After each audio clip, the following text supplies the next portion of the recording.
Good evening. My name is Robert Storm, the chair of the Underhill Selectboard. Today's date is the 22nd of May, 2025. It is a little after 6 o'clock. I'm going to call this a regular scheduled Selectboard meeting to order. We have an agenda that's been prepared in advance. Are there any adjustments to the agenda? Hearing none, we'll move right into it. First item is to open the floor for public comment, usually reserved for 3 minutes. Not seeing anyone here at the town hall. Is there anyone virtually online that has anything to say? Seeing none, we'll move along to the next item. Next item, I see Deb Moore is here, our friend, and she's here to be reappointed, I'm assuming, for the health officer position, a very important position here in the town of Underhill. Welcome, Deb. Thanks for being here. So, yeah, I included the form Deb filled out in your packet, and unless Deb would like to. No, all I want to say is it's. Just hit the button. There you go. It's a pleasure to serve my community in any small way, so I'm happy to be reappointed. well, thank you for serving. I believe a motion to appoint Deb as our town health officer would be in order, so I'll move that. Is there a second? Is there any discussion?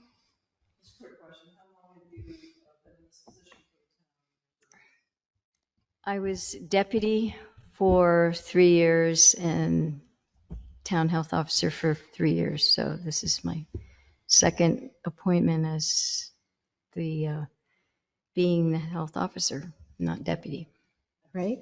That's right. Thank you very much for all your service to the town. It's of great importance that you are in this role, so I'm really thankful that you are stepping up because we all benefit from your work and your presence. Thank you. Thanks very much. It's a small part, but I know I have all of your support, and that means a lot to me. So, especially my animal control officer. We kind of share. New select board member and a fellow nurse practitioner, I appreciate as our profession what you're doing as well. Thank you. Thank you. Any other discussion? Ready for the question?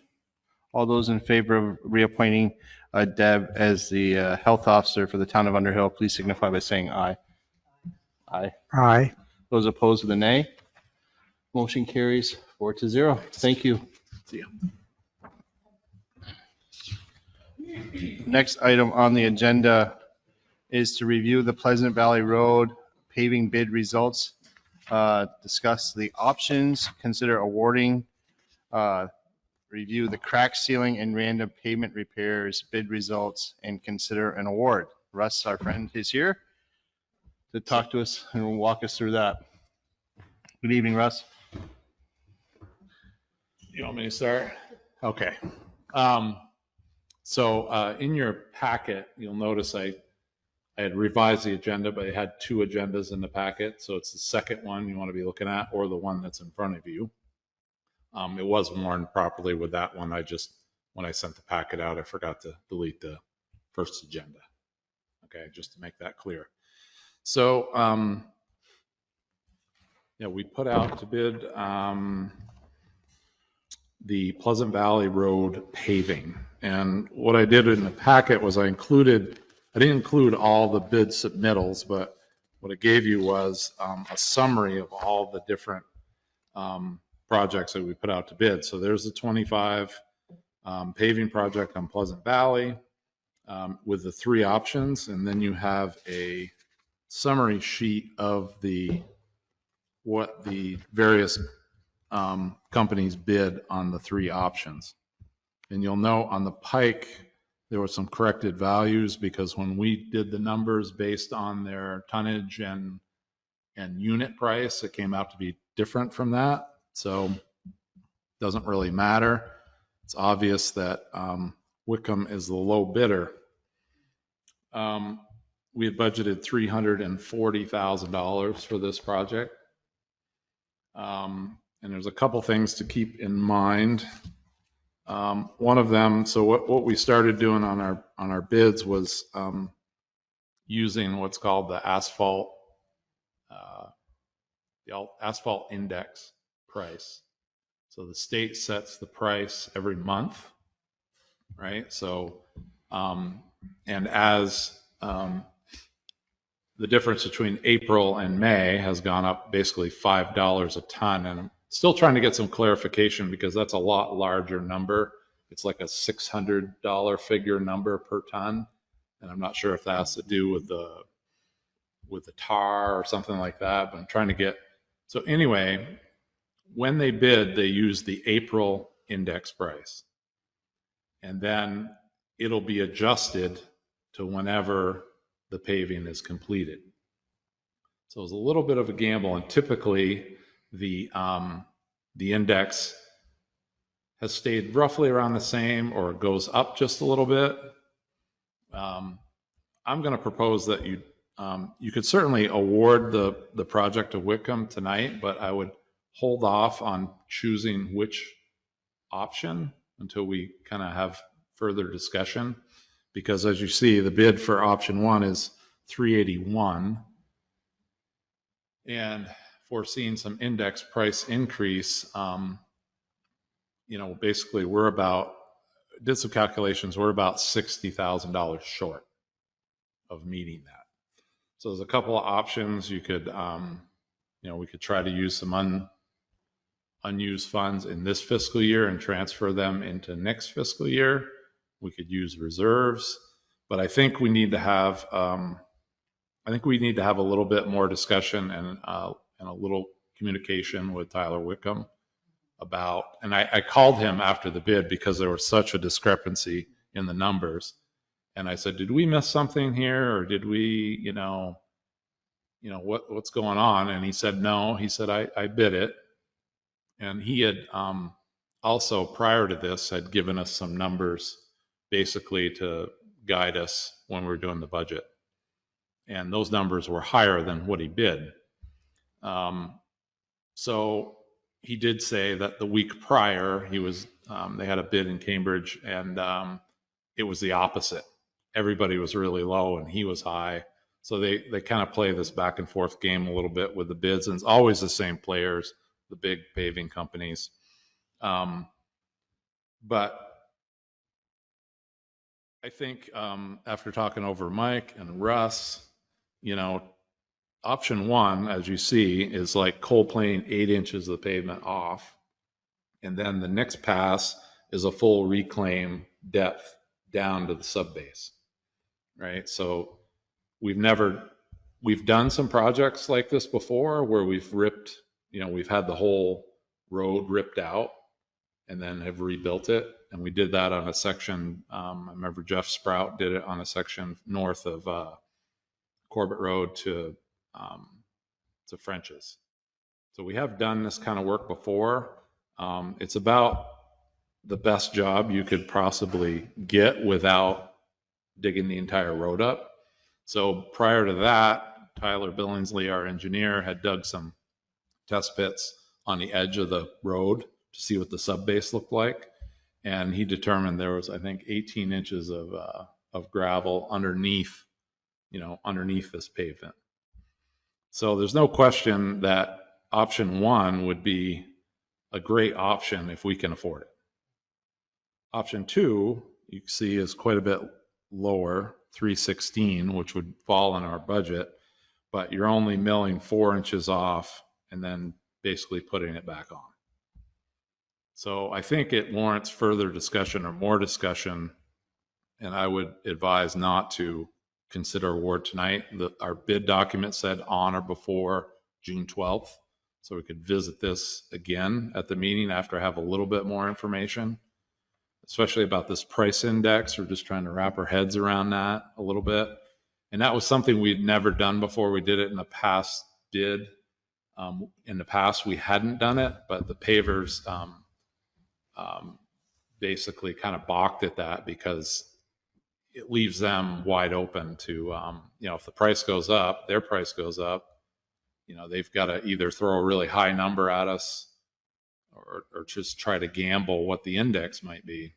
So it's hard to say. Like I said, I've researched 10 years of historical data. Some years it's stayed about the same. Some years it's gone up pretty dramatically. Some years it's gone down. So it depends on what the climate is. But anyway, those are the reviews, and we're definitely going to recommend Wickham to do the project. It's just, can we do option one and can we afford it? And I don't know if you have anything more to say about that paving, because I wanted to segue into the next part. Yeah, the only thing I wanted to say, just a reminder that there's about 16 inches of pavement on that section of the valley. So that's why it's such a big job to get down to the sub base to start fresh, so to speak, because it's been just shim and overlaid so many times and it's just growing. And it just, basically it would be patching it again and not getting a long quality job versus basically it's starting from scratch again. So 2 questions. First question is that the reclaimed material that is taken up, where is that going to go?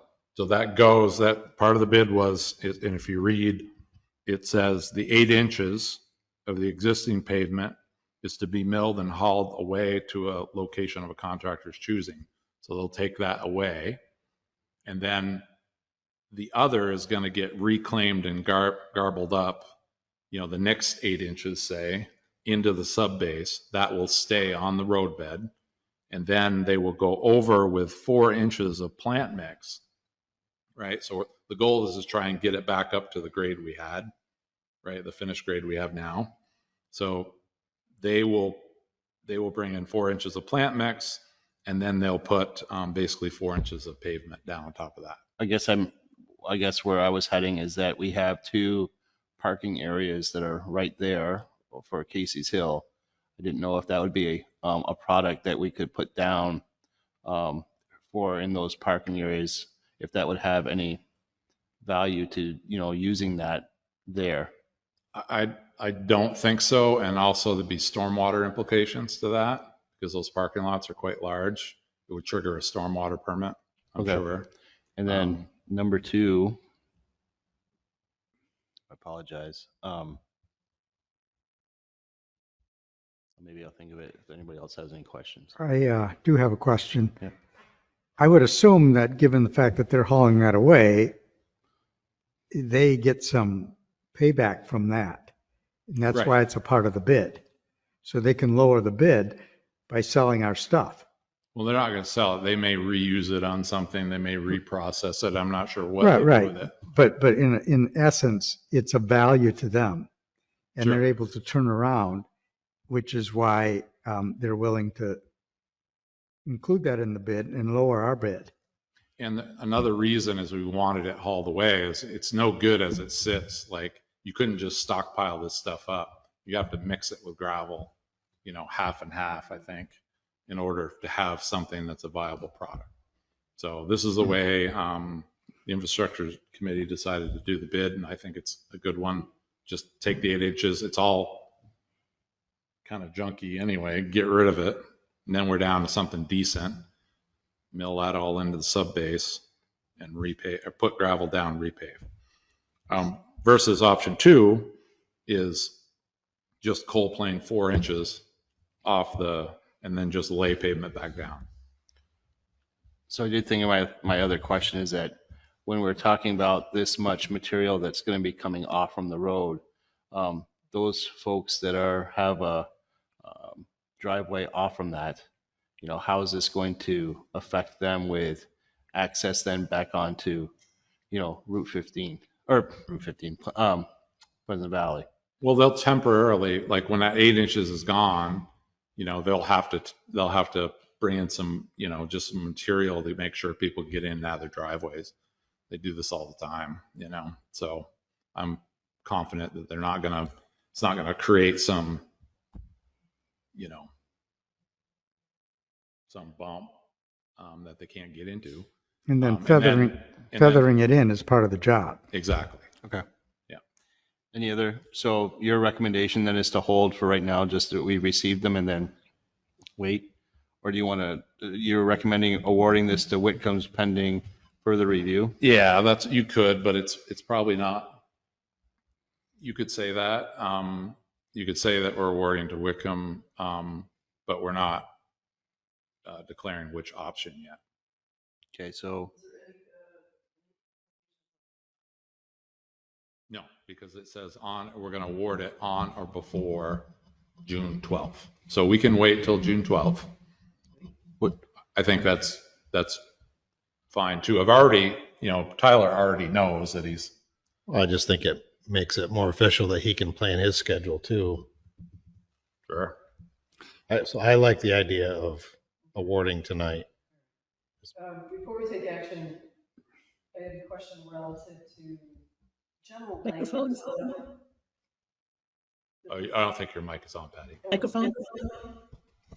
Just the general length of time that each of the options would last. So option 1 versus option 2 versus option 3. If we did low budget option 3, road's going to last a year or 2, 3. You have general sense of how long? Well, we do a 7-year pavement cycle usually, right? Yeah, so that section has been paved 7 years ago, and look how it looks today. So if we did option 1, is that going to buy us 15 years? Oh, absolutely. And we wouldn't have to touch this road. I want to get a better sense of the life between option 1 and 2. He did actually. We did talk to Tyler about that one night. I think it was even when he came to. Did he come to the select board meeting or did he come to infrastructure meeting? It was 10 plus years, over 10 years. Yeah. So between the two, if we went to option 1, there's an additional 10-ish years to add to the life of the road. If you look at that section that he talked about when Jeff was here, in the section we did from Corbett down through, that's in really good shape, and that was quite a few years ago. Well, we repaved that, I think, in 22 from just north of Corbett down to the Bridge 7. That was 22. We redid that. But prior to that, I'm not sure of the records. We're trying to get a better handle on some of these dates. But Because to me, it doesn't make any sense. Like in Cambridge, they did a section of road as you're heading into town of Cambridge. They just paved a section of road coming right out of town where the 25-mile-per-hour blinky light is. That road now is back to bumps, and it didn't even last a year. I don't want to have that happen to us on this road, and the difference between option 1 and 2 is important to me. If we have to come up with another 60K, it may make sense to do that, so we get a really great road. We don't have to come back to this anytime soon, and that road will last for whatever, 15, 20 years. I would caution you to say that I think it's all dependent on the base. The base of that road is going to be key to how long that's going to last. So if the base is not sufficient, then the road is not going to hold up as well. But I assume the 8 inches versus 4 inches of reclaiming. That's pavement.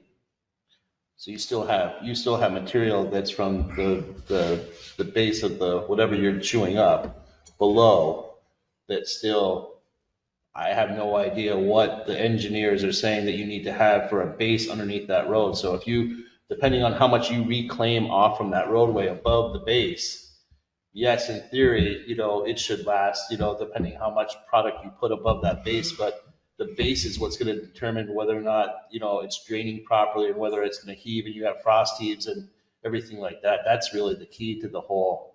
so like I said before, we dug test pits on the edge of the shoulder, right? So they got down below the pavement level. So Russ is saying it's about 16 inches of pavement. The bottom line is we just cannot keep shimming and overlaying. Right, exactly. Every paving job, we should try to at least attempt to mill at least 2 inches, at least 2 inches from that, and then pave over instead of keep stacking it. So you've got all these layers down there that have got cracks. They're probably holding water. Especially Pleasant Valley Road, which is such a high traveled road. You take some of your side roads, it may not be as important. I'm not saying it's not important, but as. Do we have a motion on the table? Not yet. I could put one on. You could. I will put one on, yes. I move that we award the paving grant to Whitcomb with the option to be determined after the next meeting. So there's a motion on the floor. Is there a second? Second that. So is there any discussion, any further discussion? Can we come back with more information Yeah, relative to the totally. options for the next meeting so we Totally, can have yep. that? Yep. Because if 60,000 is nothing if we're going to buy 10 more years on that road. Well, That's- I think 10 is a little bit optimistic, but yeah, we'll find out But some I'm guessing. Yeah. That information would be really helpful to make decisions on which option to go with. But back to Bob's question about the subbase. So knowing what the surrounding areas is important too, right? So I know that a lot of those houses that are the new houses that have been built have conventional septic systems. So that tells you right there's good soils in the area. Also, we had there was a gravel pit right at the bottom of, right across from Casey's Hill. That being a heavily traveled road, my gut instinct is that the subbase is good, but as soon as you get it up, you could even dig a test pit and see what we've got, but once it's up, you're not gonna go to the extent of replacing the subbase. But Mike agreed that for this money, being so low, that you're getting a lot for your money. So, but I'll come back. Okay. So That's longevity, you want to know? Right. So the other question I have is that I remember Gene Hotchkiss coming in and saying about the traffic coming up Pleasant Valley and being very difficult for her to turn left from Harvey Road onto Pleasant Valley. And that there's quite the rise, before Harvey Road if you're looking towards Underhill Center. Is there any consideration for taking some of that road bed out before you get to Harvey Road to lower that road so that people will have a larger, distance to be able to see when they're turning from Harvey Road? We studied that, and I don't know if you want to. We did study that. We did do some drilling there, testing, and it's complete ledge under that, hence why that is there. I'm hoping that if we grind this and do what we want to do, that we might be able to take some of that out of it as we're doing this job. But to do that job was going to be very expensive to get it down a lot, a couple feet, say. That would be a very expensive job. And you got the transition going into Harvey, so we'd have to lift Harvey, and then that creates problems because of the existing grade.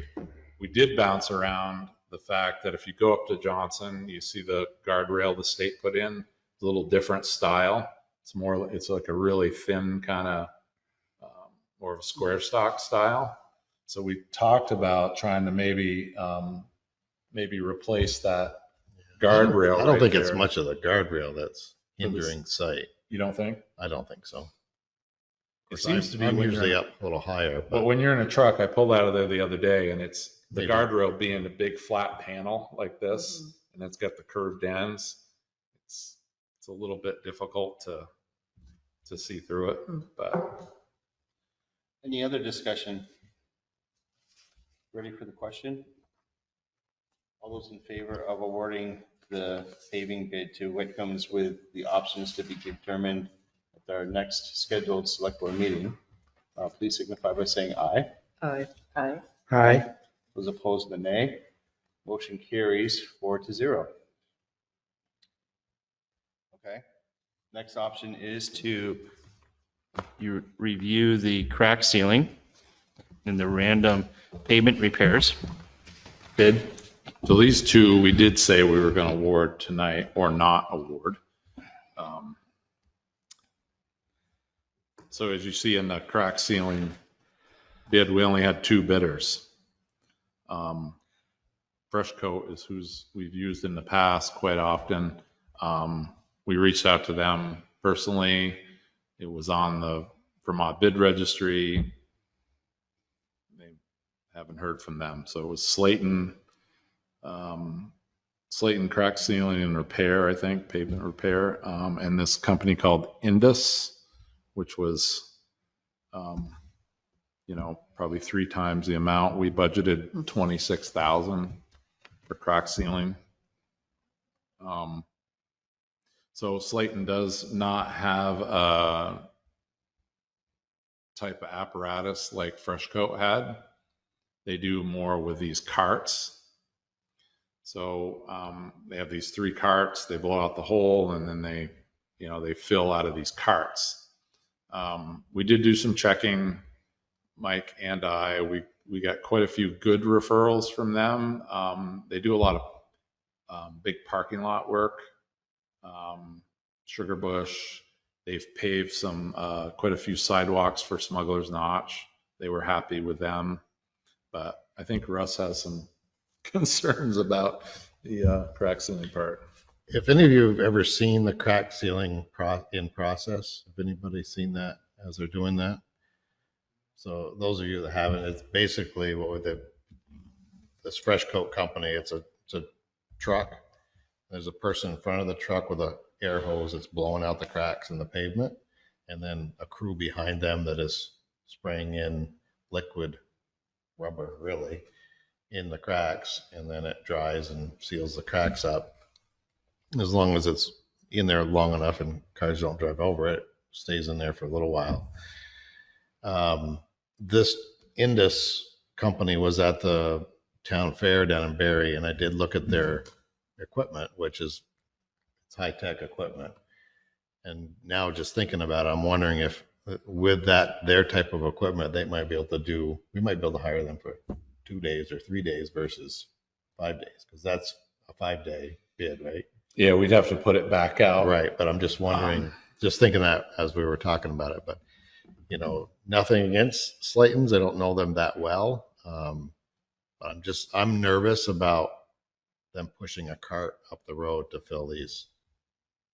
Parking lot seems to be one thing, but I think going uphill, downhill, pushing a cart, I've never seen it in process. So maybe it'll work fine. I just have my hesitations on it.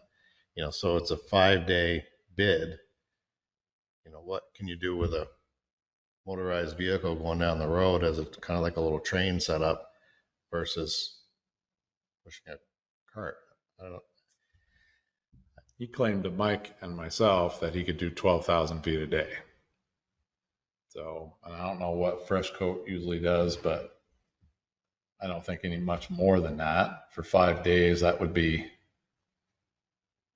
10 miles of roadway. We only have 8 miles of pavement, right? Or how many? No, we have more pavement than 15. that. Yeah, 15. But we're not going to do everything. We never do everything. The idea with it is like you do the roads that the latest ones you pave, like Irish. If there's any little crack showing, you just seal it up. I don't know how that road looks. Yeah, Mike Wiesel and I took a ride up through there and looked, and there's really nothing on Irish that held up really nice this winter. So what's the recommendation? I don't know. Mike's recommendation was to, he was adamant about giving, so you'll see there's a 2 and a 3 year option as well in the crack sealing. I don't know if that got on there or not, but there is a 2 and a 3 year option. With Fresh Coat, we've done, I remember doing a project, or we did 1 year with them. We were really satisfied. The next time they bid on it, we gave it to them for 3 years. Mike's kind of saying, well, give it to him for 3 years. But I think if you were going to consider him at all, I'm going to defer to Russ on this, but if you were going to consider him at all, I would do it for 1 year and then put it back out to bid the next year. But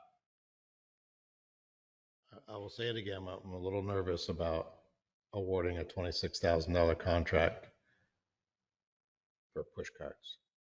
Who are you recommending?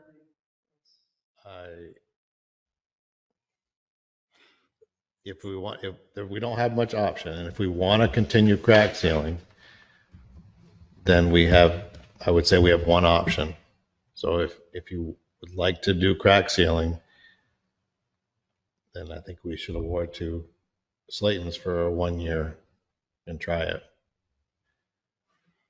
It seems that's what the bids are saying, and he looks like the best option, and Mike did some due diligence and the homework. We talked about it in the infrastructure committee, and the others, agreed that it is, it's worth a try. So Sorry, is that a motion then? I could make a motion. Motion to award the crack ceiling to Slayton. Is there a second? A second. We can't make the motion and second it, but that would be. Well, I thought you just made the motion. Oh, I did? Yeah. Okay. I did. So you're going to second it. I second it. Okay, so now is there any more discussion on that then? I mean, I didn't need to improve on your motion. Well, Is the I'm glad we motion, work well together. is the, how many years is the, how many years, thank you. How many years is the motion for? Is it for the 1. 1 year as suggested, or is it? 1 for year. 1 year as suggested. And 1 year for Slayton at 26,250. Correct. But we also have to remember that we only have 26,000 budgeted for next year. And then we're going to take the pavement repair next. It's separate. Yes, Jennifer? That's I know separate. I'm not on the select board or the highway infrastructure committee, but is there a reason that we couldn't go back to Invictus? What's the name? Is it Invictus? No. The other company and say, we have a budget of this. Could you do, could they come do crack sealing with their fancy equipment and just go to our budget amount? Just a question. Did they put a bid in? They did, Yeah. It's 52,056, 56. excuse me. I suppose you can. I don't know how ethical that is. Competitive bid That's process. that's the whole point of the bid process is that you're kind of defeating that process when you do that. You could put it back out to bid and say, I suppose you could say we just have a budget of 26,000. Give us a lineal footage of what you can do. I don't know. But That's hard as well because Yeah. you can have one section that's got cracks 10 feet long and 4 across the lane. So it's like you could be here and for 10 minutes and you can be up 500 feet up the road till you hit another crack. So it's tough. risky, yeah. Very risky. I think by the day. Can I get clarification when you were talking about a 3-day or 5-day bid? No, so it's the bid was, as I included in here, the scope of work is for, to give us 5 days. And maybe it didn't all get put in there. I apologize for that, but it's a 5-day. So usually we do 5 days. They give us a day price. And then we give them an option to say, okay, what would you, if we were to award it for 2 more years, what would those prices be?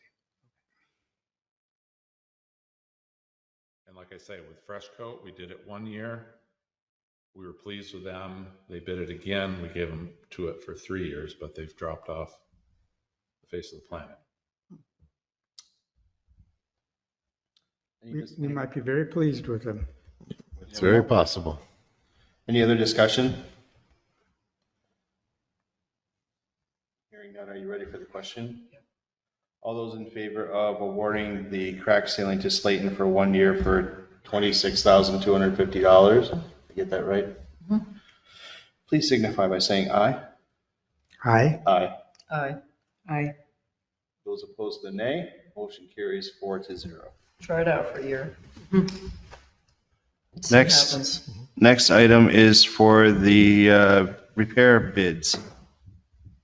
So the random pavement repair, this is not a budgeted item, but when Mike Wazel was here last time, and we've been kicking it around, we've got a lot of places that the pavement's bad.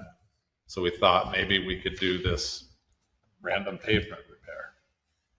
So the bids, we had quite a few bidders on that.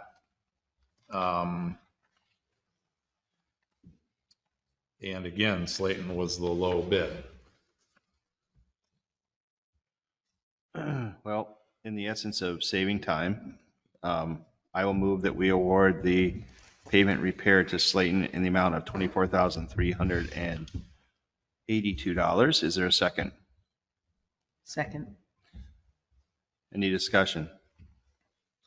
The the discussion we're going to have is like Brad said, this is not a budgeted item.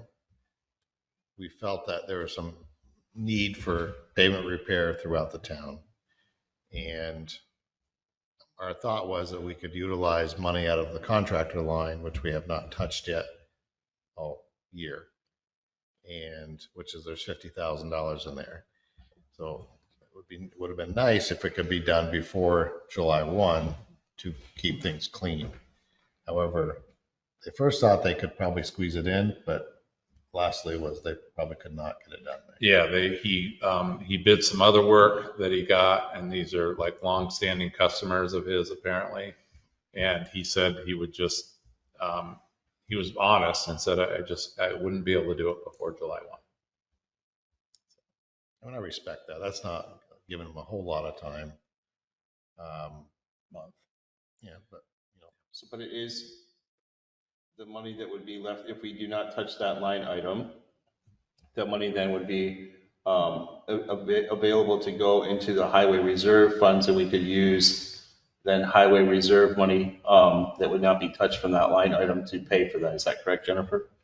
You wouldn't be putting it into reserve. We would just do a transfer request from this budget year to the next budget year and transfer the money, because in order to put something into reserve, you have to ask the residents. Okay.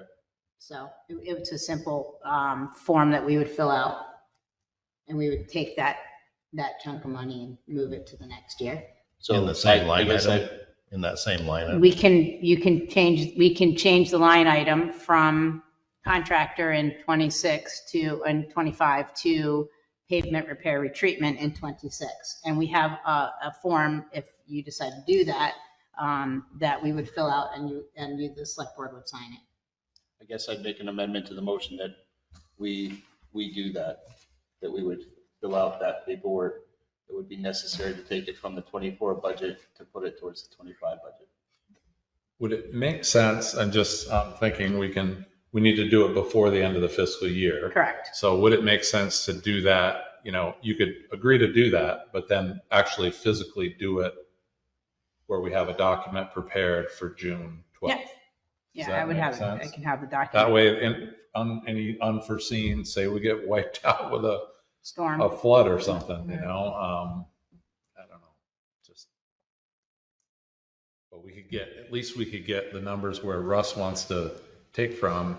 And the same would go for the paving bid, right? So we could do the same theoretically, not to strip Russ's budget completely out, but you could, if there were some leftover funds in this fiscal year budget and we get closer to the 12th, we're really close to the end, and maybe we could put some of those towards the Pleasant Valley paving as well. I guess I just want to be clear, Brad, that in the event, hopefully the unlikely event, that there is a natural disaster between now and July 1st, that any awards or any bids that would be awarded would potentially be reviewed and scrutinized, because our priorities would potentially dramatically change. And that we would then be looking at everything that would be going out and finding out what we need to be able to take care of the things that we need to take care of. I don't know if the bid documents work that way, right? So A lot of contracts have what's called a force majeure clause, where an act of God, an act of war, major storm changes the contractual nature of the bid. Do our contracts have that, these bids? Do you have the bid document? Probably not. I could, we can look that up. let's look it up. And we can ask and have that answered at the next meeting, force majeure. Yeah. If they don't, we should. It's pretty standard protocol in most industries. We have there's language in there. We have the right to accept or reject any and all bids. Right, but And this then is, additionally, you can enter a contract and get out of that contract later on for a major unexpected event, like a hurricane comes through, major flood, an act of war, things. Those are natural, or not natural, those are force majeure type incidents. Well, so this is a bid document, and I suppose you could follow up with a contract, right? That could state that. Just Well- thinking out loud. It seems like it would be prudent then to pause on awarding a bid for that until we can determine. Can we wait for a storm? No, I think we wait until we find out what our options are and then report back to our next meeting. So we can either move to table this, or we can vote it down, and then will result in the same thing, and then just give marching orders to Jennifer and Brad to report back. I just don't know, because our bid document said that we would award it on May 22nd. Mm-hmm. Well, unfortunately, we Or don't maybe- have the information. We've never had this before, Right, right? maybe this is something we plan for upcoming Yeah. bidding. You know, Never- we can't stop our work, so to speak, relative to the paving and getting contractors lined up. We can't stop for this, adding a different clause into our contract. So I wouldn't stop our progress now, but let's put it in for any bids that we do next time. And it may be in there. It may be. I just wasn't prepared for that question. I would not hold this up. Well, then are you ready for the question? My only question back for Russ is, are you recommending for the pavement repair, Slayton, or did you have Yeah, concerns? no, I have no concern. I've seen his Okay. paving work. Okay, good. That's all I wanted to know. Everybody ready for the question? All those in favor of awarding the pavement repair to Slayton as discussed before, please signify by saying aye. Aye. Aye. Aye. Those opposed, the nay. Motion carries 4-0. Okay. That takes us out of that. Well, now we're going to go into the highway supervisor update. Russ is here. Continue the discussion on the tree shear. So as we spoke to the last meeting, there were some questions that came up. The questions came to me, and I've answered them to the best of my ability, which I've sent you all a copy of that. And I hope you've all had a chance to review. So if I want to entertain any other questions or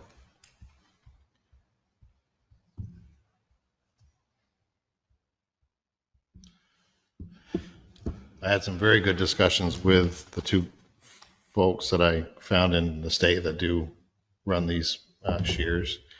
And yeah, one we know very well is just DJ's Tree Service. And this Ben gentleman down in Chelsea, who that's his business. So. I'd like to start off by saying I conceptually support this idea of this equipment. I think it does make sense, but I'm just still worried about it not being in the budget process. And I know you wanted to move things around relative to the tree trimming line item we have, but I still think we need that in our upcoming budget. And I'm concerned about this year running out of money. I know we just approved 26,000 and change for pothole repairs and pavement repairs. But I am worried about being fiscally responsible this year and next year, and maybe plan for this for the fiscal year 27 budget and make it a capital, but be very transparent and plow it in as a capital item in the 27 budget. That's just where my head is at. Well, I feel, as you all know, I do feel very strongly about this and why I feel very strongly about this. And I feel that with the line items that we would be pulling from, or line item, which is to do with tree removal, it's not coming out of truck maintenance or equipment maintenance or paving or whatever. To have this money utilized for tree removal, in my eyes, is if we can spend $46,000 on a piece of equipment to do the same work that we may have to hire for, and still have this piece of equipment to utilize for years to come, Mhm. I feel very strongly about. And to see these operate and how much safer it is to take down a tree. Because we do work in a lot of weird areas and situations. Mhm. Like one of Dan's questions was, like, did see a lot of area on the video that he watched about, kind of being a lot of open area. We are not in a lot of open area. We are in a lot of enclosed area with power lines and phone lines and cable lines and power poles and, steep banks on the edge of the ditches, and stone walls, and, and felling a tree can be very difficult. And even if you have a nice place to drop it, when it lands, it makes a mess.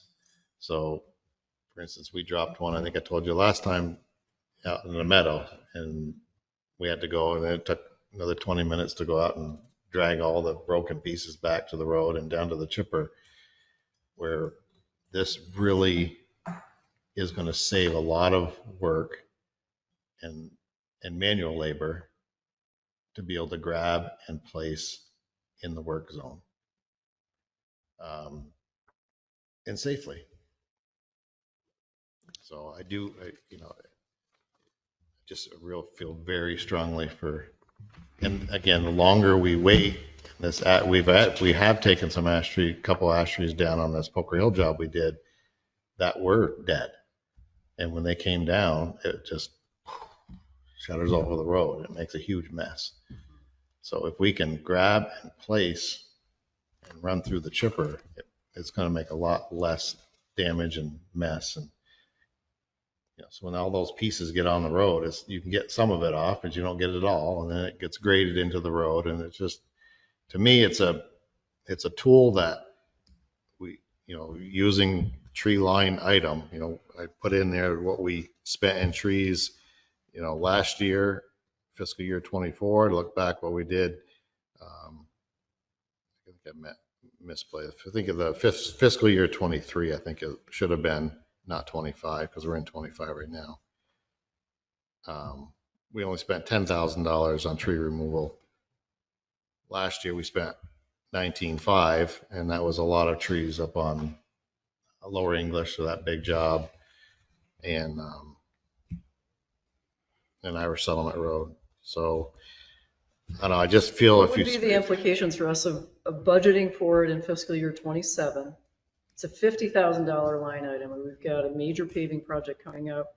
Just bought dump truck, so we're going to have some debt and principal payments on that to include coming into the future here. But if we planned it for 27 and put it in the budget for 27, then you would have this equipment in the near term. It's not that far away, the fiscal year 27 budget. And then it's very transparent to the taxpayers and to the voters. This is what we're doing with the 50,000. What would be the impact of waiting a year and a half?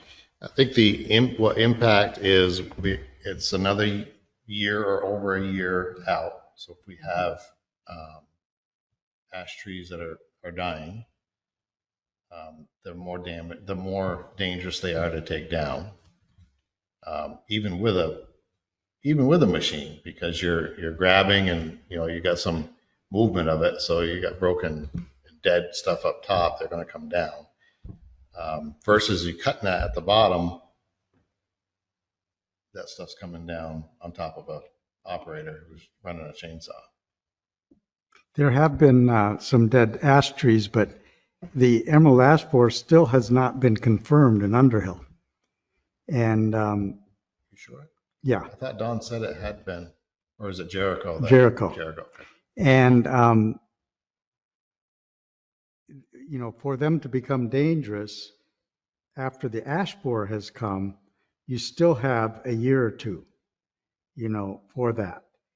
I know that there's probably some isolated ash trees that are dead. There's other dead trees too. And I think that the characteristic of the crumbling bark of the ash tree that holds the tree together, that disappears after it dies, is related to the ash borer more than anything. I think any tree can be a hazard tree, If it's dead, you got to be more careful. Piggybacking on what Patty was saying in terms of the budget, I agree that, adding something on that's not budgeted seems like there's enough uncertainty in our budget right now with the paving, that we're going over a little bit what we have, and we may choose to do that, 60 grand, and maybe wise. We have the truck that was extra that was passed by the town, and we have Bridge 7 that, we're kicking around, and hopefully able to get this grant sooner than later. It just seems like there's a lot of uncertainty to add a piece of equipment that could be held off a little bit. So I'm going to pause discussion on this, and if someone wants to make a motion to go forward with the tree shear, this would be the appropriate time. If there is none, then we will move on. So is there anyone interested in making a motion tonight that we continue to pursue and potentially purchase the tree shear? Hearing none, then we will move on. The next item on the agenda is the update on the replacement of the 2018 dump truck. I'm sorry you don't feel comfortable with that. I hope nothing happens in the meantime. We might be very careful on what trees we take down in the near future, because in my eyes, If I could make no, let me finish, Dan. one comment. If somebody gets hurt in a tree that we have to take down, I'll feel very bad. But I really thought by taking money that is already in the budget and not adding a capital expense to the taxpayers. That's all I want to say. So noted. Thank you. Can I make a comment? Sure. Seeing the research on DJs having this equipment item and learning, I thought you would be able to take bigger trees down, but it's only 1-foot trees. I'm wondering if DJs would want to take on clearing out some of those small trees with their very efficient equipment and do it in a couple days. We do have money in the budget for tree cutting, and it may not be $200,000 to $300,000 that would be these foot trees. So that might be a discussion for the future later this summer if DJs would be up for doing that. They might be able to do it quite efficiently. I can't get them to come cut these 2 trees that we awarded a month and a half ago. That's how busy these tree companies are. Yeah. So maybe they would. And I thought of, instead of paying somebody $50,000 to cut some trees, that we could spend the $50,000 and have the piece of equipment to cut the trees and still have a piece of equipment in hand to use in a storm event or any other trees we have to take down.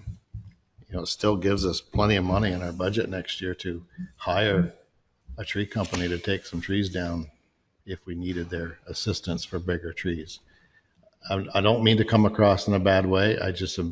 I'm very concerned about trees and, watching, taking trees down in instances that we've had, and not that anybody's gotten hurt or close to being hurt, but it's just the potential is there.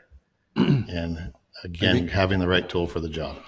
I think the board is aware of the department head's position. I think that it's taken seriously.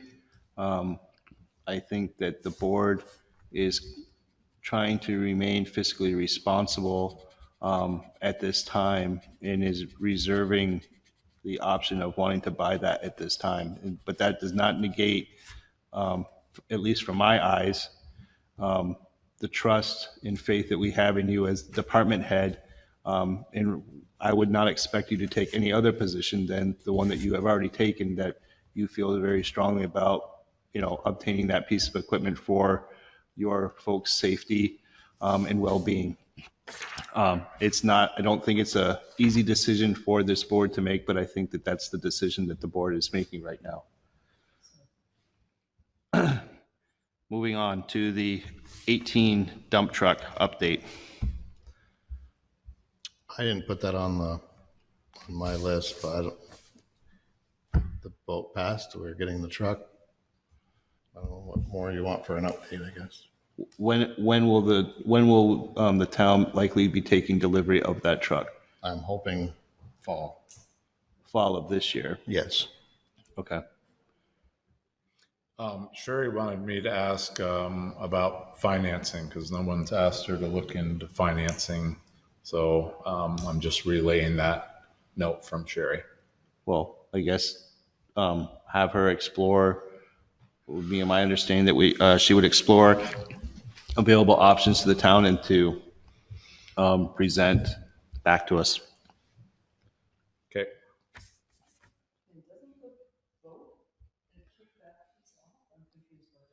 No, the voters authorized the purchase of a truck, but I think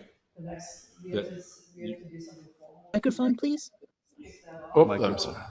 So my question was, doesn't the vote kick that off, kick Sherry's work off in pursuing the financing? But I would say no, because I don't know if you've ever really made a motion to purchase the truck. Jennifer might help me here, but Yes, we did. This body made a motion several months ago that we are buying this truck. Subject to town approval. Correct. The town has now approved it. We're moving forward.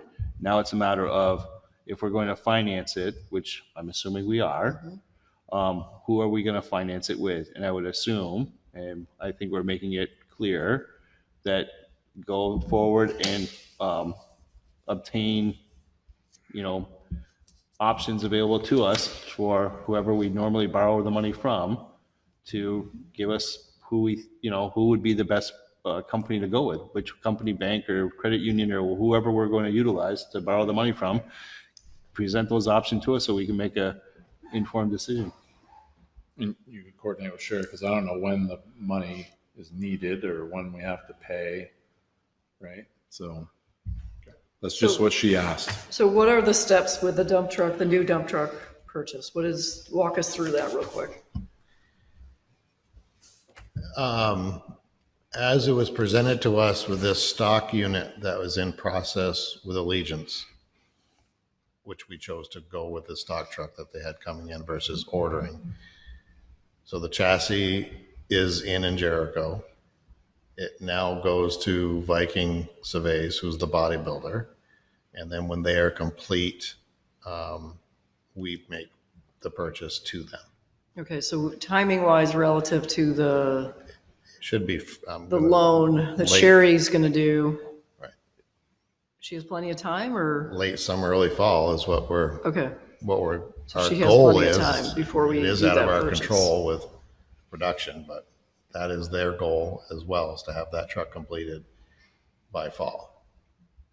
So we would need to have the financing in place by fall of 2025. Correct.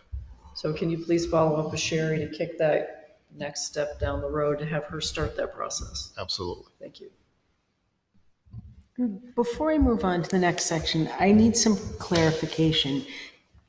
We didn't have a vote, but the tree shear, we're done thinking about it for this year? In order to discuss this further, because there was a lot of discussion, I felt as chair that we need to have a motion on the floor to move forward with that. That would require a second. Then we could have more discussion. But it was a lot of discussion around that. So in the discussion that I was hearing was being very cautious about wanting to spend that money. So feeling from Dan and Patty, I felt like, well, unless someone's going to speak in favor of doing it now, that the likelihood for this to pass is starting to diminish. So that's why I decided to, call the board's attention to the fact that we don't have a motion on the floor, that we need to have that in order to continue on, because we could be discussing this for quite a long time. Right. So I called that out for the sake of trying to keep on an agenda and a timeline. But it's only not moving forward because no one made a motion to speak in favor of wanting to do that. If you want to do that, you certainly could make a motion now, and someone potentially could second that, and we could discuss that, continue to discuss that. And is the motion to approve the tree shear, or is the motion to continue a little bit more discussion? Well, I would think that you'd want to have a motion to speak in favor of purchasing the item, to take action with the item.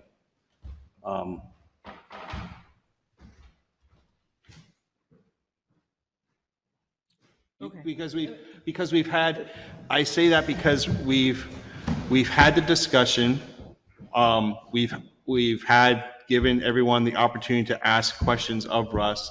He's taken those questions. He's compiled a report. He's given it back to everyone to review. So now it's just like, if there's more discussion that needs to be had, it's just like, that's fine, but we need to take action as far as, I want it to be meaningful, that the discussion is going to result in someone making a decision on either yes or no. But we're not taking any action because there's no, motion for someone to say, we're going to do X or we're going to do Y. Right. Is there a possibility of having this again for discussion at the next meeting when we're closer to the end of the fiscal year? Anything's possible. So if someone on the board wants to have an agenda item, certainly could, request that of me, and then we would add that to the agenda for consideration for the next, meeting of the select board. So anyone has that ability Brad and I set the agenda. Okay. And possibly I've been remiss by asking all of you or saying to you all that if there are items that you want to discuss, that, the process would be is that you would send me a note, and then I would then, advise Brad so that he can fit it into our agenda for the next scheduled select board meeting. But we would want to know what those things are prior to, the agenda going out. Right. Friday is when so the agenda now is put together on Friday. I sent it to Bob at the end of the day, Friday. And then we usually put it together after the AP and that stuff is done on Tuesday. So. Okay. Thank you for explaining the process to me. But is it possible? Yes, it's possible that, this could come back up down the road. It's just there was no motion to take action. Right. My fear being that if we took action, it would have definitively been voted down tonight. And the questions that I'm lingering with and want to consider is acknowledging the concerns of not making a major purchase, but I'm still hearing that it could mostly be funded for this year's allocation for tree service instead of paying DJs for this year. I would say that that's fair. Okay. Fair to say. Okay. And I would encourage anyone on the board that if you had questions as far as relating to the potential financing or, how this money would work, that you would spend some off time with Jennifer to review those type of scenarios so that you could work it through to see, where we're at, with live numbers to see what would and wouldn't be possible. Okay, great. Thank you. Okay, town administrator items. There's several here, Brad. We'll go in order. The first one's the 12 Dumas Road. Yeah, so we're on a tight schedule. The 12 Dumas Road has to be demolished by the end of the month. End of, not this month, June. Okay. I was gonna say. So kind of did a fast pace, got an environmental company in to do an asbestos review They did that. They found some asbestos on the north wall. I've had it abated. I've had it rechecked. So we're clear for asbestos. So now I'm waiting. I've been in communication with emergency management about the foundation because it's a stone foundation. And in the grant, it says that we're going to remove the stone foundation and fill it in. I don't think that's a great idea. I think, well, first of all, it weighs a lot, and it's going to it all has to go to a landfill.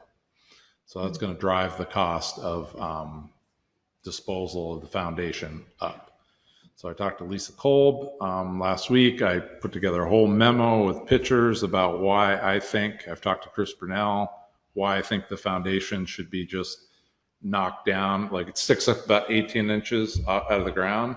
Just knock that down, let it go into the hole, and then we backfill the rest of it with gravel. So I'm trying to get the clearance from FEMA to do that. And then I can put out, I'm working on the bid document for demolition, and we've got a lot of people interested. I've got a bunch of names. We're going to, do an advertisement. But that's a key part. I need to know that before I can put that out. So I just keep working diligently to do that, and we'll do a viewing probably. We'll have a day where all the bidders can come and look at it, and then hopefully get it down. These things usually they come down in a day.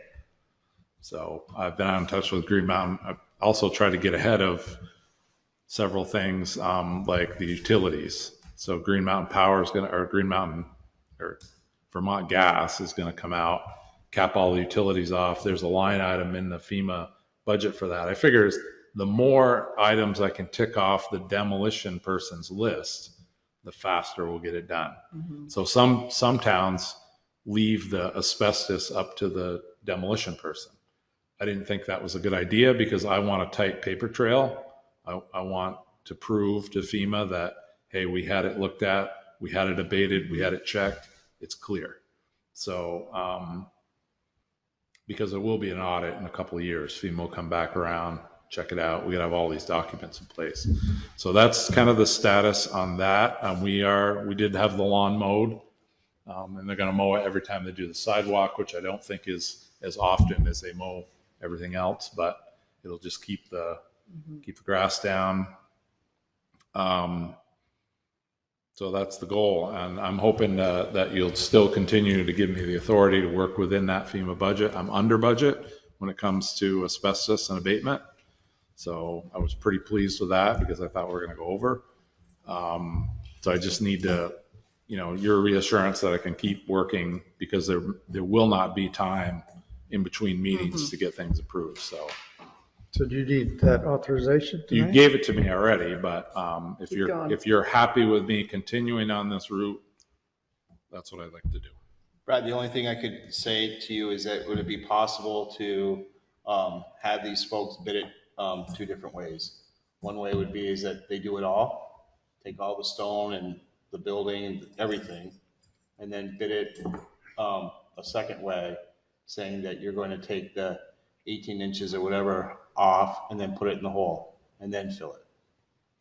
You could, but two separate scenarios, and bid it. If you're going to bid it, give me two bids, or if you're only going to bid for one, tell me which one that's going to be, and kind of go about it that way. In the essence of trying to move this and save time. Well, I thought about that, but Lisa told me that she'd get back to me. I'm expecting to hear back from her tomorrow. She was meeting with FEMA this week. She was going to bring up my report. If you just think about this logically, that stone has to go into a landfill, and you have to pay for it by the ton. I completely understand what you're saying. Yeah, I'm not unaware. Yeah. I thought about that, Bob. Yes, I did. I'm concerned about timeline. Yeah, I'm concerned about it too, but like I said, I work on it every single day. It's on my mind every single day. So I will, if you want to go that way, I can certainly put it out the bid right now and do it. But would that slow the contractors down? To do a bid is no small job. I think that's twice the work on the bidding community. I don't care. I don't know if it has to be a bid, but give me a price both ways. Give me a price that's going to say you take care of it all. Oh, it has to be a fixed price bid. That's the rules. So, but, Okay, yeah, I'm okay. I'm willing to have faith in you, Brad, to move this along. I'm offering a suggestion. Yep. If there's hesitation that you do not want to do it that way and you want to do it the way you're doing it, I'm not going to get in the middle of it. I'm happy with the way you're going. Yeah, I'm trying. Like I said, and it's possible that Lisa's going to talk to FEMA and say, hey, these guys could probably use a couple more weeks. Extensions are no problem when it comes to demolition. So there's lots of unforeseen things. I thought about that, Bob, so I can start preparing those documents and move in that fashion, especially if I don't hear from her tomorrow. So I will get it out to bid immediately. Again, do what you think is right, Brad. I'm not trying to give you direction as far as this project goes. You are fully capable of handling this. I have no doubt. I have a question. I brought home from the Underhill Historical Society the schoolhouses, and that site, that is the site. Clarification of the District 3 schoolhouse. It's been rumored that was moved there, and it was, yes, it was used as a schoolhouse. But this has been through the entire historic review by the state of Vermont. And it just there's nothing historic here. While it is an old frame, there's, it's been butchered. There's paneling in it. It's not like a grand structure like you think about. I wouldn't even consider this necessarily historic because it's been tampered with. Is there any possibility of leaving some of that foundation, that rock? No. Only the rock? It has to go to grade. It has to go to grade because we don't want to create anything.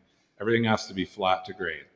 But my idea is why not utilize that material? First of all, you're saving on backfill and you're saving on tonnage.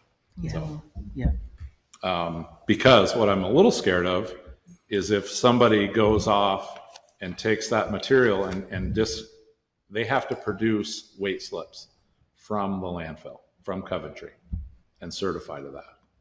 So anyway, I will keep working on it. It seems like such a waste of I agree. landfill space. It's just rock. Backfill it into the hole. Yeah, and I then agree. cover it up. I am completely with you. Yeah, I agree. If there's no more questions on that, I have get an email Bob and I did from and Sherry from this person, Vermont Council on Rural Development, and they were asking. There's a let's see. Sorry, I got to refamiliarize myself with this, but there's a conference in August 11th down at Randolph State University, and this is their 5th annual leadership summit. And I put the link in there that had some links to other things. I didn't know if anyone, and we don't have to decide tonight, but if there was any interest in sending a representative down. Do you have any suggestions of who might be a good representative? I don't. Okay. But we could put it out on Front Porch Forum if you'd like, or maybe one of you would like to go down. Or if you want to study it and we could revisit it in at the next meeting, that we could do that too. Sounds good. Okay.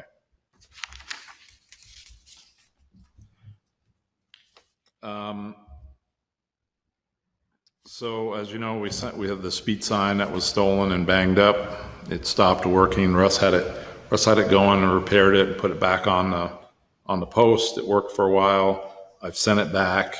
It's in All Traffic Solutions hands, and they sent us a quote for the repair of that for $1,628.26.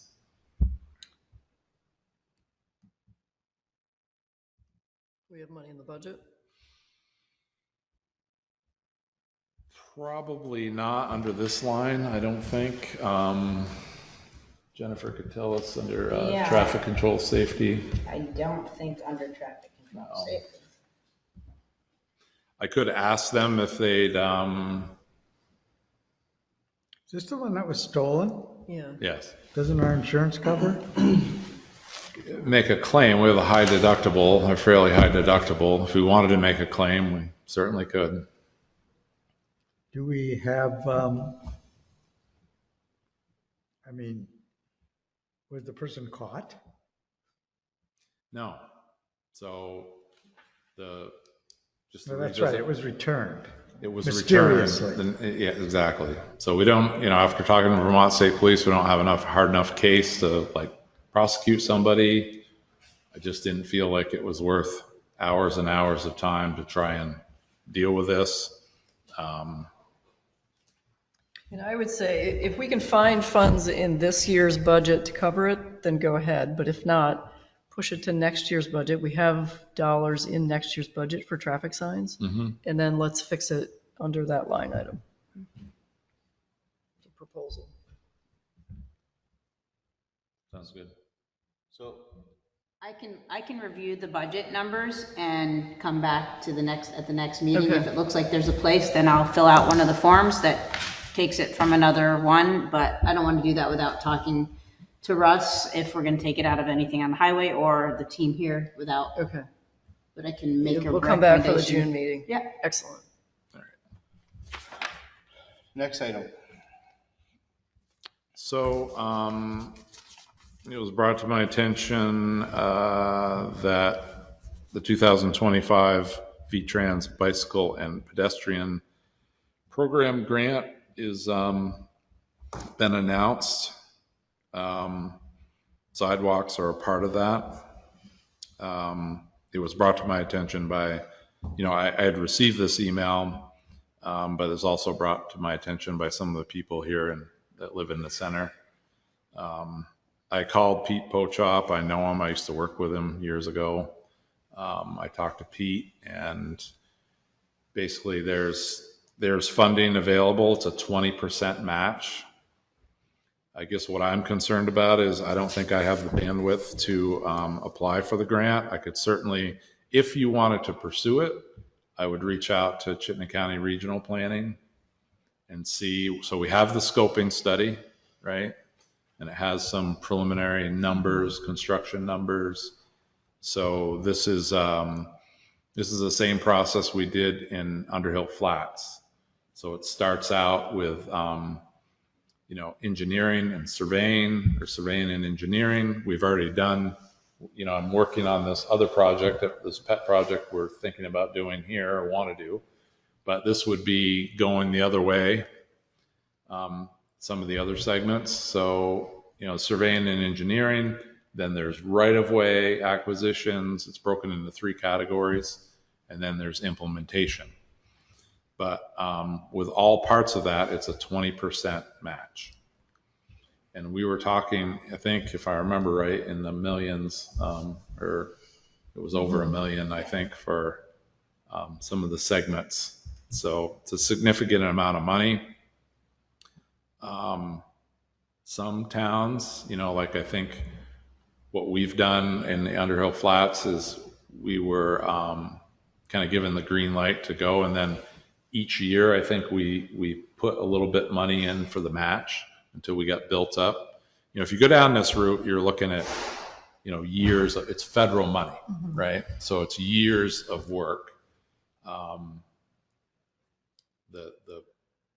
the time we were awarded the grant in Underhill Flats, by the time we built it, was roughly 10 years. So it's a long road to hoe. And I talked about it once in one of my town administrator reports in the town report. When you go into federal work, there's only 5 firms that do inspection. The inspection costs are very, very high. But I could certainly reach out. So the applications are due July 11th. So I wanted to bring it to your attention. Is this an annual every year thing? I believe so, yes. So if we didn't act on it this year, we could act on it the following year. Yes, I could. What I propose I do is reach out to Cy at Regional Planning and get his feel and see if it's possible to be able to put something together and then report back to you in June. Yeah, I'm just concerned about bandwidth of project fatigue here. We've got Bridge 7, major effort there to get all the ducks in the row lined up to get construction working on that. We also have the sidewalk project here and ARPA funds that we need to get all those projects done and make sure that those are seen to fruition. Adding another major item to our plate is a little. Unless you wanted to try and contract it out to somebody else, but that'd be my only thought. We also have a town administrator that's wearing multiple hats. Right. And we're hopefully seeing the light at the end of the tunnel as far as Yes. getting someone in and the zoning capacity. I think I kicked the can down the road on this one, to be honest. Yeah, let me talk to Cy Okay. and see how much, they're a resource we can use too. Right. And But we also have our little sidewalk project here we want Yeah. to kick off. We have We do. ARPA dollars that have to be spent on that. And if we're focused on other projects, that's not going to get done. yeah, So am I hearing the consensus is that we're not going to pursue this? I can report back again in June. It's not going to hurt anything, it's still a month but it's up to you.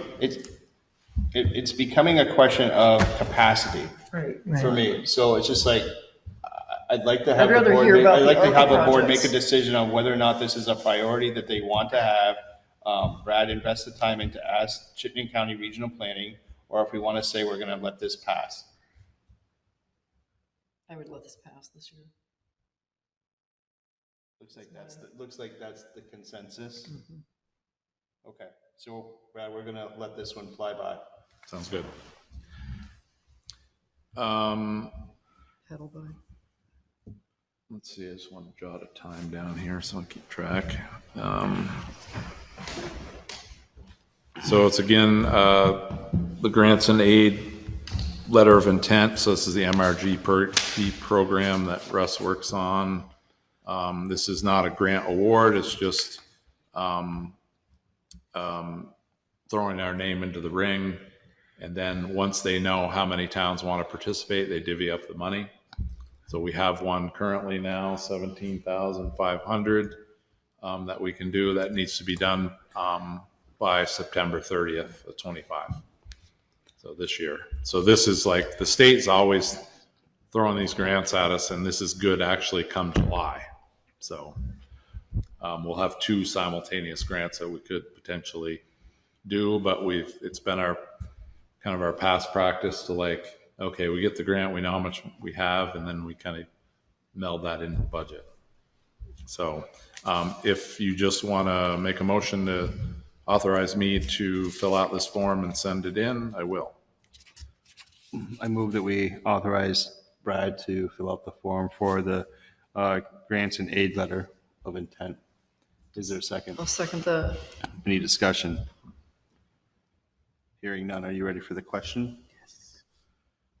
All those in favor of authorizing Brad to fill out the grant application for the AIDS letter of intent through VTRANS, please signify by saying aye. Aye. Aye. Opposed? Motion carries 4-0. Okay, Brad, can you give us an update on the, well,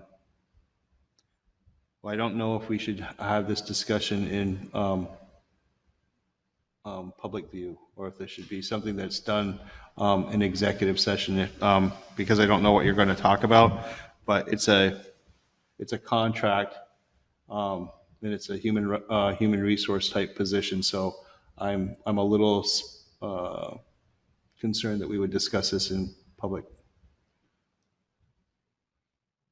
I think the update is fairly general. If there's anything specific that we get into, then we could go into executive session, but this is just the intent is just to give a high level where we're at contract-wise.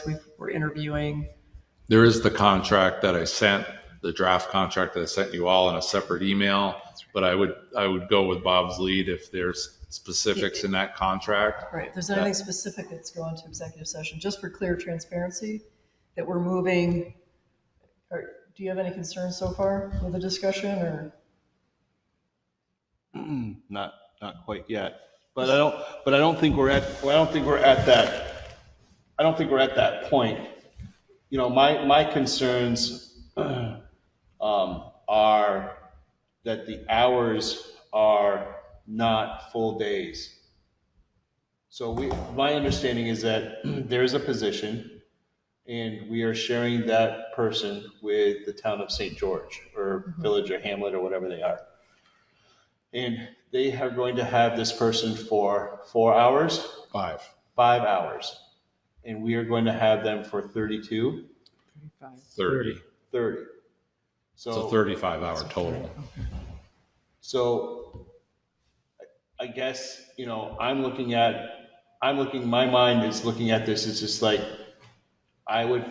in my mind, I'm looking at it like, so does that mean that St. George would have this person on Mondays? And then we would have this person Tuesday through Friday? You know, I'm thinking like in the 8-hour work week traditionally, you know, so Tuesday through Friday, this candidate would be hours, and on Mondays, you know, they would work their 5 hours in St. George, and then that would be that. I think there's a little bit of another phase to this as they work for Chittenden County Regional.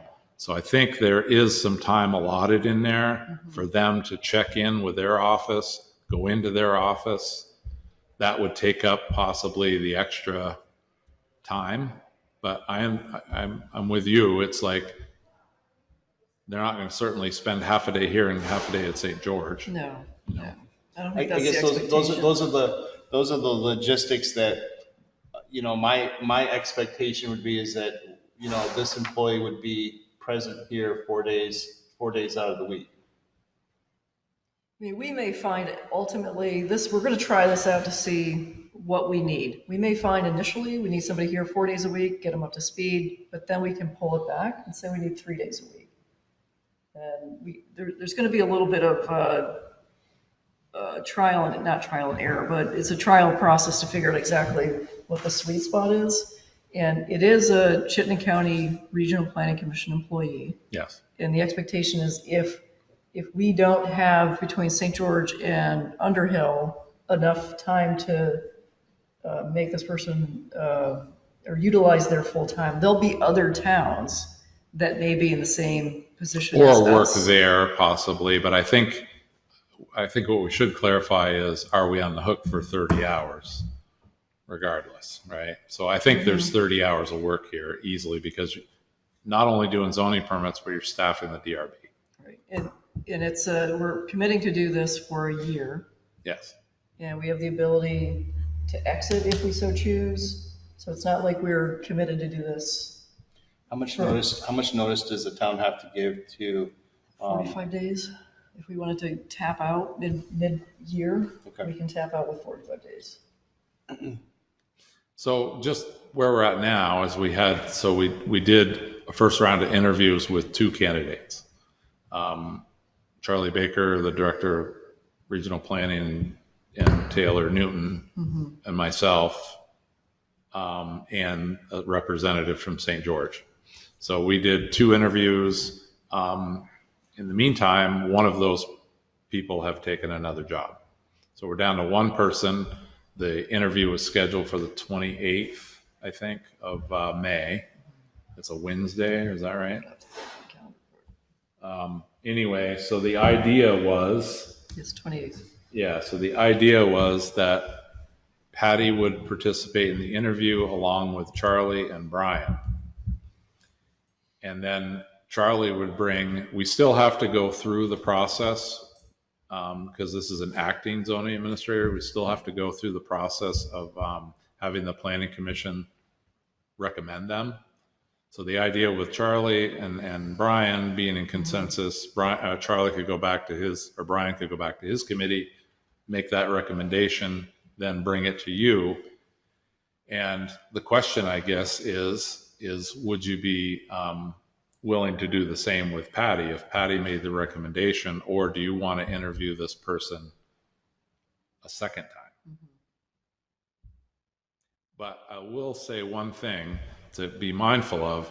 It's not really our employee, right? So this is really Chittenden County Regional Planning's employee, but they're trying to work with us to make sure we like the person too, which makes sense. I would want to minimize the steps for approving this position. I would trust Patty to represent the select board. this is a experiment in a way. It's a new thing for CCRPC, it's a new thing for us.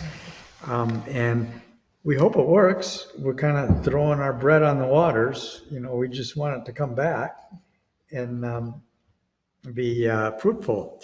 So I would want to trust the process that CCRPC has been really putting into it. And, you know, because we haven't been successful at doing anything the last few years in getting this job done. So, I would want to put fewer obstacles in front of it and just come to a recommendation that we could approve. I'm happy to act in that capacity and sit in the interview, and if I feel this person's the right candidate, that we would make the recommendation to move forward. I'm happy to represent us as a board. I trust that. Great.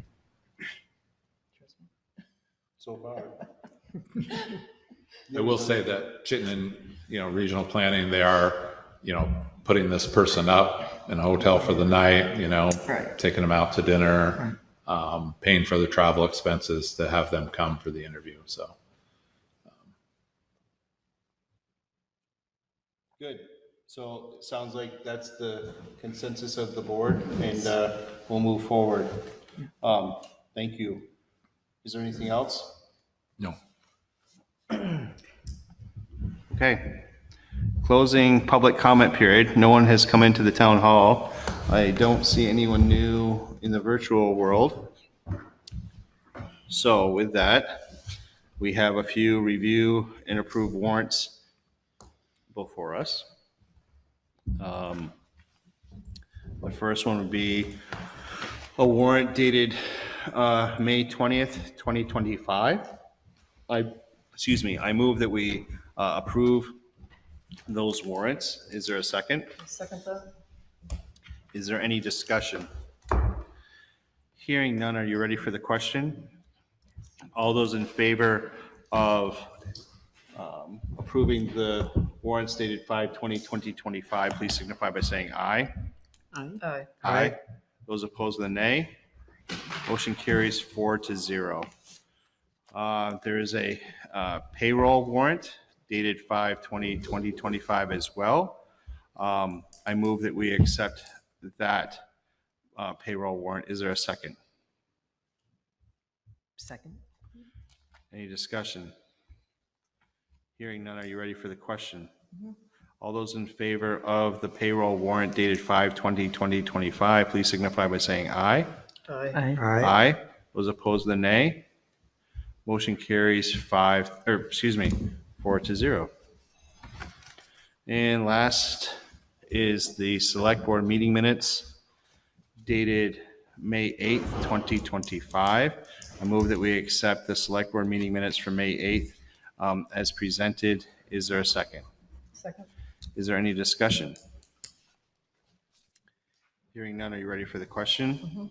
All those in favor of approving the select board meeting minutes dated May 8th, 2025, please signify by saying aye. Aye. Aye. Aye. Those opposed, the nay. Motion carries 4-0. The next scheduled select board meeting is scheduled for June 12th, 2025 at 6 o'clock here at the Underhill Town Hall. Is there any member items, correspondence, announcements, schedules that the board would like to discuss at this time? I have one quick thing. If you June 12th is the time I will be traveling out of town. I probably will not be able to. You'll be gone on the 12th? I'll be gone. Yeah, I also will be in Europe on the 12th. Okay. And I'm not committing to zooming in for the No, meeting. blame you. Okay. Okay. You're good, Patty? You're good, Bob, for the 12th? Okay. I'll make sure with Maureen that she is as well, because we need her for the quorum. Yeah. I'm getting back just in time for the 26th. So good. So this is one of those months where we have 3 weeks in between. There may be some bills that need to get paid. And typically what happens is Bob authorizes those warrants, standard things. I haven't had a day off this year. It's almost halfway through the year. So I'd like to take a couple of days next week, possibly. So depending on what happens. So that's what I'm thinking. Take time. Please, Take care of yourself. take two, yes. Depending on what's happening. Yep. Thank you, Brad. I agree. If you need to take some time off, you definitely have that opportunity. I wouldn't hesitate. Yeah, I'll try, like I said. Yeah, I think we built that into the benefits, didn't we? We have For to everybody extend the except for chain a little Brad. bit so we can, leave the building once in a while. Yeah. I mean, The after work will all, always be here. It's so true. You have to take, you just have to say, I'm out of here for whatever. Microphone, Brad? What's that, Aaron? Microphone's on. You're gonna get in trouble. I know. That's all I got The to say cat about to that. take It's care just of the it. cat needs to come over and strike you or something. He's gonna. So the only other correspondent or announcement that I'd have is that I'm concerned with the recent activity at the town pond with the acts of vandalism that appear to be taking place. It appears that we have someone that feels it's necessary to destroy the picnic tables and cause mischief. We also have an individual that seems to like to steal signs on Poker Hill and Bill Cook, but they just destroyed them and left them there. So all the signs were left there, but Yeah. So I'm concerned about the level of vandalism that seems to be taking place. I'm not sure any action is necessary other than to be aware of that and kind of make the board aware of that situation. Hopefully they're not related. Hopefully it will, resolve itself, and I hope that the person involved with the picnic tables doesn't get a splinter that has to go see a doctor. So I spoke with I was not Trooper- aware of that. I'm sorry to hear. Yeah. Yeah, I spoke with Trooper Chandler today. He went and checked out the pond. Apparently, Anton said there were 3 picnic tables floating in the pond, so he pulled 2 out that were intact, and the other was just destroyed. So, and then I also let him know about the sign that was last week. There was some other crime that happened up that way, and he did say, he said, well, maybe we'll try to make sure that we pass through Underhill when we're on our way somewhere else. Maybe we'll try, coming down Pleasant Valley and keeping our eyes up. And so I appreciated that. Anything else? All right, well, we're at that point of the meeting where Dan gets to say some magic words that he loves to say.